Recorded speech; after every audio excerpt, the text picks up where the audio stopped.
In other business news, leading domestic airline FlySafair is facing a slew of headwinds, the latest of which could see it grounded indefinitely. This after the Air Services Licensing Council and International Air Service Licensing Council found that the airline's ownership structure is not compliant with South African aviation law. Business reporter Ntokozo Khumalo has the details.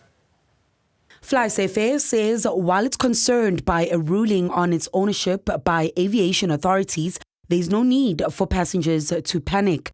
It's more a matter of paperwork, really, than it is anything that has to do with nuts and bolts. And on that basis, what we really hope to hear is that sanity will prevail across the board and that we prevent any undue harm to the people of South Africa, to the flying public, to the South African economy, to our employees, and to the airlines' brands and reputations that are impacted by this. The airline's chief marketing officer says the council didn't find FlySafair had too much foreign control. It instead took exception to the airline being partly owned by trusts and companies instead of individuals.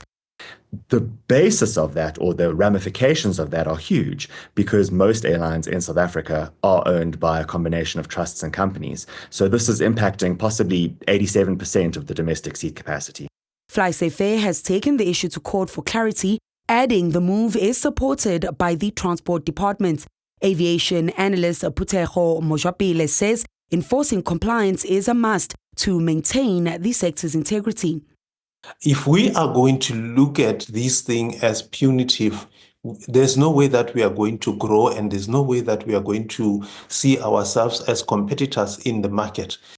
FlySafair is facing an investigation into overbooking tickets by the National Consumer Commission. It also faces a potential probe into ticket pricing by the Competition Commission alongside Lyft and SemAir. Ntokozo says while FlySafair is no longer the cheapest domestic airline, it's helped liberalize the sector and improve competition. He warns that the government and authorities must tread carefully when handling the issue. Government should take in mitigating the risk of removing them on the skies, because we do need them. They are occupying almost 60% of the share on the domestic aviation sector.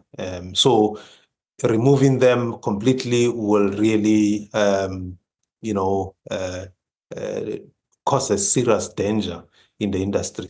The Transport Department says the minister has sought legal advice on the FlySafair's ownership. After meeting with the airline, the council and a complainant, it says the council is still considering all submissions and that developments don't mean FlySafair's license will automatically be cancelled. South Africa's domestic airlines have faced a tough few years following the liquidation of Comair, which operated low-cost airline Kulula.com, as well as domestic and regional British Airways flights via a franchise deal. SAA is also a ghost of its former self after emerging from business rescue. Its affiliate Mango hasn't taken to the sky in years. For Newzroom Afrika on Channel 405, I'm Ntokozo Khumalo in Johannesburg.